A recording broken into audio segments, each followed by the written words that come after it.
ඉටලියෙන් ආරම්භ ක්‍රමය හමුවන සරල ආරම්භ උගලක් තමයි අද වීඩියෝ එකේදී මම සාකච්ඡා කරන්නේ.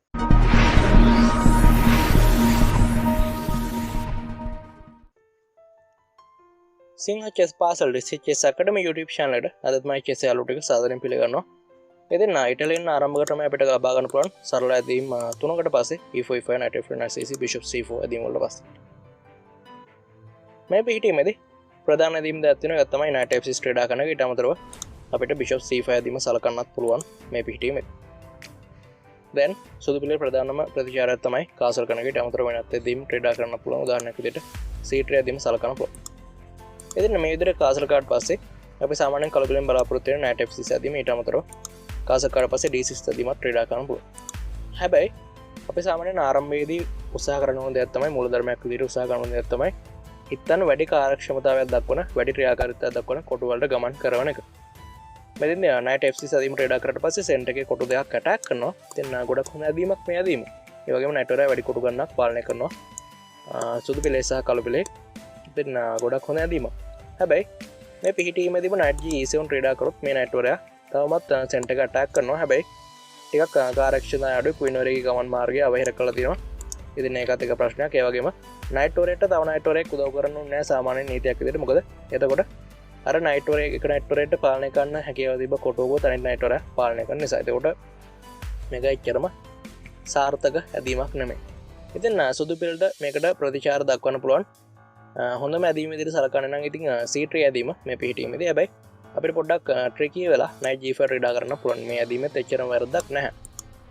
ඉතින් දැන් ප්‍රධානම සහ නිරවද්‍යම ප්‍රතිචාරය වෙන්නේ d5 ක්‍රීඩා කරන එක. ඊට පස්සේ e takes d5 වලට පස්සේ අර fried liver attack එක වගේම ක්‍රීඩා කරනවා. හැබැයි පුංචි වෙනසකට තියෙන්නේ ඉතින් bishop c5 ඉක්මනටම ක්‍රීඩා කරලා තියෙන එක. ඉතින් knight a5 ඊට පස්සේ bishop b5 check c6 d cut c6. දැන් knight වරයා යන කපන්නේ මොකද අර c5 කොටේ bishop වෙන ඉන්න ප්‍රශ්නයක් කරන්න පුළුවන්. දැන් මේ පිහිටීමේදී bishop c4 ක්‍රීඩා කරන්න පුළුවන්. දැන් ගොඩක් හොඳ පිහිටීමක් සුදු පිළට දෙනවා f7 කොටේ. තරජන තියෙනවා මෙතන යදීම් 17ක් විතර වෙනකන් තියරිටික් කියලා දෙන්නම්. ඊට පස්සේ මේ ටික දැනගත්ත පස්සේ ගොඩක් හොඳ ගේමයක් සුදු පිළට විදියට පාට ගන්න පුළුවන්. නිසා ඉතින් ප්‍රධානම ඇදීම විදියට සලකන්න පුළුවන් f6 එහෙම නැත්නම් කාසල් කරන එක. දැන් queen h5 කියලා කියන තර්ජනයක්. මෙතන checkmate තර්ජනයක් තියෙනවා. මේක නවත්තන්න bishop f5 ක්‍රීඩා කරනවා. ඊට පස්සේ knight cut f7 තර්ජනයක් කරන discover check එකක් කෙල්ල කරන්න හදන්නේ c4 කොට වෙන bishop වර. ඉතින් queen b6 තමයි උත්සාහ කරන්නේ. මොකද queen වරයා හිමි වෙන එකෙන් වළක්වන්න නම්. ඊට පස්සේ knight cut e5 on discover check එකක් මම discover check කරන වීඩියෝ එකක් කරලා තිනවා. ආලේ වීඩියෝ එක බලන්න නැත්නම් අනිවාර්යෙන්ම බලන්න. ඉතින් king h8 ඔන්න තව check එකක් windmill එකක් ගන්න නම් මෙතනදී අවස්ථාවක් ලැබෙන්නේ නැහැ. සුදු පිළට knight g5 check ඊට පස්සේ king h8 දැන් c3 තමයි උත්සාහ කරන්නේ. නැත්නම් ඒකම පිළිම නැවත ලැබෙන නිසා. ඊට පස්සේ knight e5 d4 bishop cut d4 c cut d4 knight cut c4 ට පස්සේ ගොඩක් හොඳ පිහිටීමක් සුදු පිළට තියෙනවා. කොහොම හරි මේ විදිහට තමයි මොහොන දෙනවා නම් මොහොන දෙන්න ඕන. ඉතින් නිර්වද්‍යම ඇදීම වෙන්නේ මේ knight g6 ක්‍රීඩා කරලා පස්සේ c3 සහ ඒ වගේ knight g5 ක්‍රීඩා කරන්න පුළුවන්. කොහොම හරි මේ පිහිටීමේදී කාසල් කරොත් අපි මේකට පිළිතුරු දක්වන්නේ කොහොමද? මෙතෙන් දැන් පිළිතුරු දක්වන්නේ queen h5 ඇදීමත් එක්ක තර්ජනයක් තියෙනවා. queen cut h7 checkmate. ඉතින් මේක තමයි තර්ජනේ. ඉතින් මේක නවත්වන්න නම් ක්‍රීඩා කරන්න වෙනවා h6 ඇදීම. දැන් knight cut f7 අපි ක්‍රීඩා කරනවා. queen වරේ කපන්න තර්ජනයක් කරනවා. queen වරේ e8 කොට ආරක්ෂා වෙන ගමන් කරොත් knight cut h6 ඔන discover check එකක්.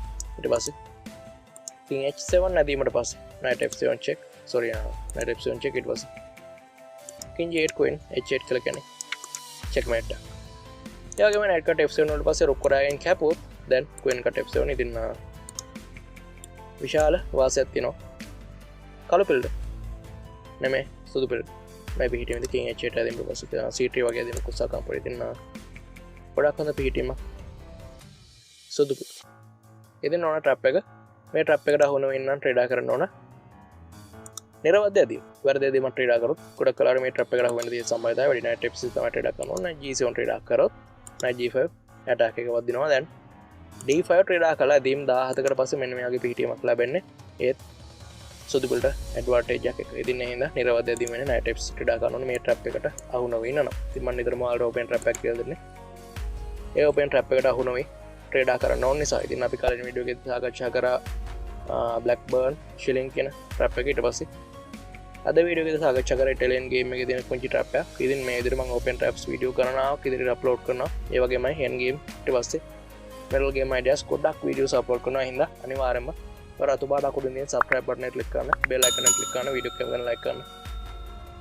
පහලින් කමෙන්ට් එකක් දාගෙන යන්න අමතක කරන්න එපා. ඉතින් වර්තමාන චෙස් ලෝක ශූරයෙක්ගේ නම පහලින් කමෙන්ට් කරන්න. ඉතින් සම්පූර්ණ වීඩියෝ බලපුවාට ගොඩක් ස්තුතියි. තාත්තු වීඩියෝ එක හැමෝම SI Chess Academy YouTube channel එක